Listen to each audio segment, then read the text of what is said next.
मानपुर प्रखंड कार्यालय स्थित आइडियल पब्लिक स्कूल में महान सम्राट अशोक का जयंती मनाया गया। आइडियल पब्लिक स्कूल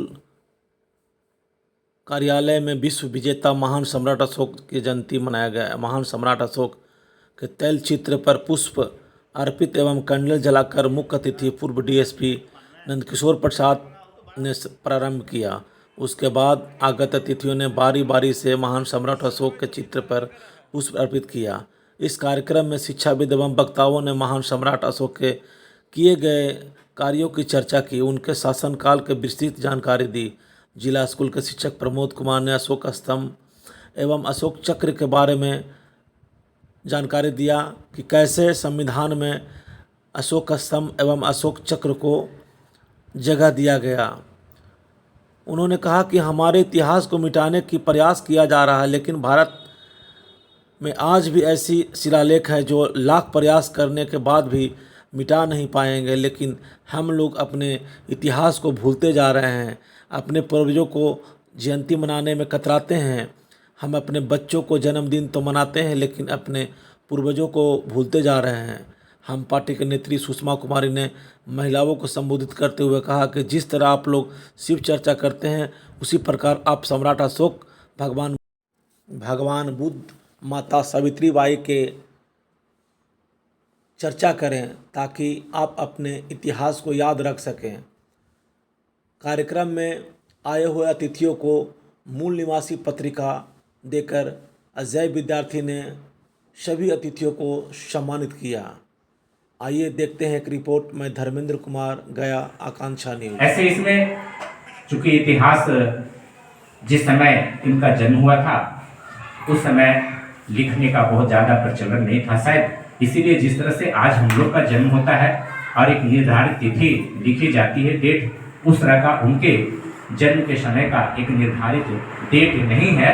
लेकिन फिर भी लोगों ने इतिहास पढ़ा, जाना, समझा और उसके आधार पर आज का जो अष्टमी का तिथि है हिंदी दिवस के अनुसार, इस अष्टमी की तिथि को इनका जन्म हुआ था, इसलिए इस अष्टमी के दिन इनका जयंती समारोह मनाया जाता है। इस महीने में अप्रैल महीना जो है ये भी क्या कार्तिक महीना है, चैत महीना के अवसर पर, तो इस दिन हम लोग इनका जयंती समारोह मनाते हैं। ये डेट आगे पीछे भी हो सकता है अंग्रेजी डेट के अनुसार, लेकिन अष्टमी तिथि को इनका जयंती चैत महीने में मनाया जाता है। तो कहा जाता है इनके पिता का नाम बिंदुसार और बिंदुसार के पिता का नाम चंद्रगुप्त मौर्य। चंद्रगुप्त मौर्य ने ही मौर्य वंश का स्थापना किया था और काफ़ी विस्तार किए चंद्रगुप्त ने अपने शासनकाल में। बिंदुसार जब उनके पुत्र हुए वो भी अपने शासनकाल में अपने वंश का, अपने साम्राज्य का विस्तार किए और इसको अपने ये जो सम्राट अशोक था उन्होंने बहुत ज़्यादा विस्तारित किया अपने साम्राज्य का। उस समय बहुत सारे राजा हुआ करते थे, एक राजा नहीं कई राजा थे, भिन्न भिन्न क्षेत्रों में भिन्न भिन्न खंडों के रूप में बटा हुआ था और सभी अपने अपने खंड पर लोग शासन करते थे, राज्य करते थे। लेकिन सभी जगह का शासन प्रक्रिया अलग अलग सिद्धांत के अनुसार चलता था, अलग अलग तरीके से चलती थी। कहीं के प्रजा खुश, कहीं के प्रजा नाराज, तो राजा अपने ढंग से शासन करते थे। इनका विचार हुआ कि हम सारे जो अलग अलग खंडों में बटे हुए राजा हैं, राज्य है, वो सारे को एक साथ मिला करके एक साम्राज्य स्थापित करें और जहाँ का जनता सब खुश रहे। और इसी तरह से उन्होंने धीरे धीरे छोटे छोटे जो खंडों के रूप में राजाओं के रूप में बटा हुआ था राज्य, उसको जीतना शुरू किया और जीत करके बहुत सारे राज्यों को मिला करके एक बड़ा सा साम्राज्य स्थापित किया और इसी के कारण इन्हें सम्राट की भी उपाधि दी गई थी। बाद में इसी क्रम में जब एक राज्य को जीतने के लिए युद्ध कर रहे थे और वहाँ के बहुत सारे जो पुरुष रूप में थे, राजा थे, पुरुष और भी पुरुष सिपाही थे, बहुत सारे लोग मारे जा चुके थे, तो अंततः वहाँ की महिलाएं लोग युद्ध करने के लिए ठान ली कि अब हम लोग ही युद्ध करेंगे। इसी क्रम में जब ये सम्राट अशोक युद्ध क्षेत्र में गए हुए थे युद्ध करने के लिए और युद्ध कर रहे थे। एक महिला पगड़ी बांध करके युद्ध करने के लिए इनके साथ आई थी। युद्ध करने के क्रम में उनका पगड़ी छूट गया था। इन्होंने देखा कि अरे तो महिला है, तो इन्होंने कहा कि नहीं, मैं आपके साथ युद्ध नहीं करूंगा। क्यों? तो इनका कहना था कि मैं महिलाओं पर वार नहीं कर सकता हूँ। तो उनका जो महिला थी जो युद्ध कर रहे थे अपने साम्राज्य को बचाने के लिए, उनका कहना था कि तो हमारे राज्य के जितने भी पुरुष थे सभी आपके चलते आपका इस युद्ध में मारे गए, तो हम लोग बचे, हम लोग महिलाएं जो बचे हैं वही अपने राज्य को बचाने के लिए आपके साथ युद्ध करने के लिए आए हैं। तो आप युद्ध कीजिए, लड़िए, लड़ करके मेरे साम्राज्य को जीतिए।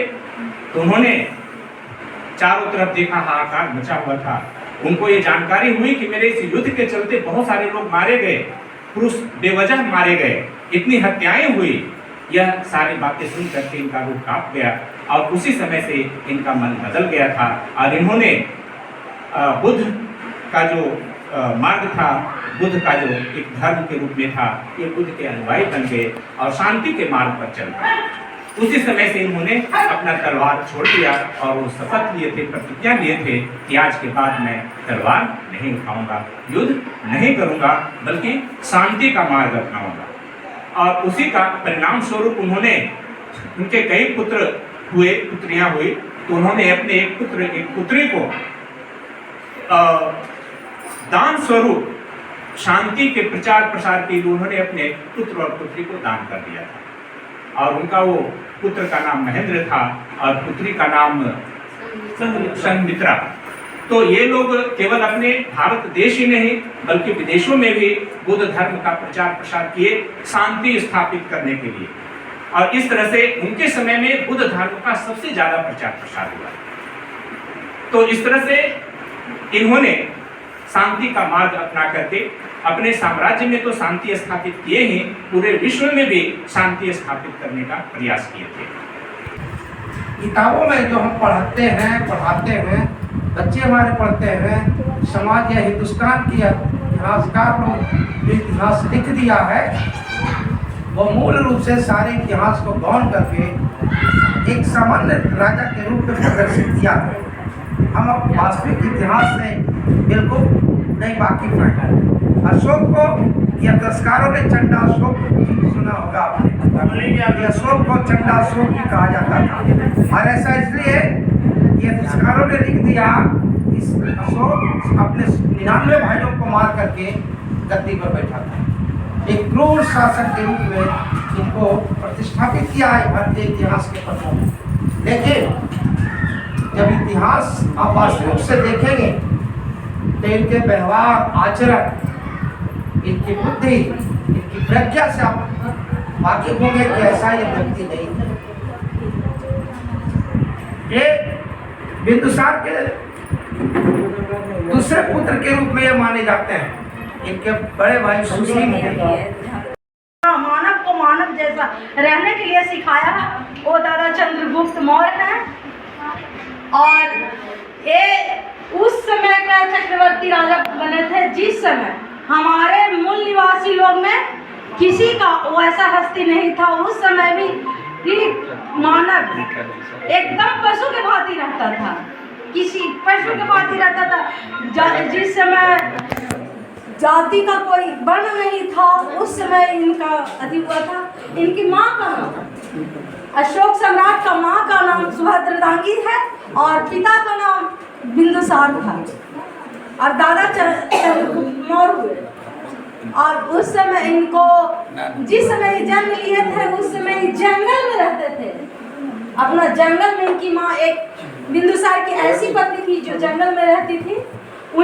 भी गए वो एक प्रचारक के रूप में, जब आपको अंग्रेज के शासनकाल में प्रचारक के रूप में, खोजकर्ता के रूप में आज तक हम इतिहास बता रहे हैं, जान रहे हैं। और इसके बाद कुछ ब्राह्मणवादी लोग वहाँ यूनानी पढ़ने के नाम पर गए। अब भारत का इतिहास जो इंडिका पुस्तक में दर्ज था यूनानी लाइब्रेरी से गायब है, पन्ना फाड़ दिया गया है। इसी के कारण से वहाँ आज लिखा है बाहर यूनानी पुस्तकालय में, लाइब्रेरी में, कि कुत्तों का प्रवेश है लेकिन भारतीयों का प्रवेश नहीं है। इन ब्राह्मणवादी कुत्तों पे चलते समझ लिए कि मेरा इतिहास कहाँ गया। ये तो दे रहे लॉर्ड कलिंगम को कि हमको इनको याद कर रहे हैं ना, तो ये भी नहीं पता था कि हमारा पूर्वज है क्या। उनको भी याद कर लीजिए जो इतिहास खोज करता है, उनको भी नमन कर लीजिए। ठीक है, धन्यवाद इन्हीं पानी पर, बाकी सब चर्चा हो चुका है। करना इतिहास चोर घूम रहे हैं हमारे पूर्वज पर कब्जा कर रहे हैं। ओबीसी और बैकवर्ड में ले आए हैं, उसका कारण यही रहा है कि हम लोग अपने पूर्वजों को याद नहीं करते। सम्राट अशोक की एक खासियत थी कि इनकी जो तलवार देख रहे होंगे, तो लोग तलवार देखा होगा, सब तलवार होता है इस तरह का टेढ़ा, लेकिन इनकी तलवार जो है ना वो दुधारी होता है। दुधारी का तलवार उसको कहते हैं जो दोनों तरफ मार करता हो, इधर भी मार करता हो, इधर भी मार करता हो, और सामने भी जो आता है उसको भी मार करता है। हाँ, उनकी तलवार की खासियत। दूसरा चीज ये 4 शेर दीन है। ये 4 शेर बतलाता है कि हर घड़ी सजग रहो, चारों तरफ से सजग रहो। और उसमें गिन लो, अशोक चक्र में 24 तिलियां होगी। आप लोग जानते होंगे कि 24 घंटा होता है, यानी 24 घंटा आपको अलर्ट रहना है। इन्होंने तलवार क्यों पकड़ी? अगर आप शांति से जीना चाहते हैं तो शक्तिशाली बनिए। यदि आप शक्तिशाली नहीं रहिएगा तो आपको शांति से लोग जीने नहीं। इसीलिए इन्होंने तलवार पकड़ा कि हमको शांति से जीना है और यह शांति का संदेश पूरे विश्व को देना है।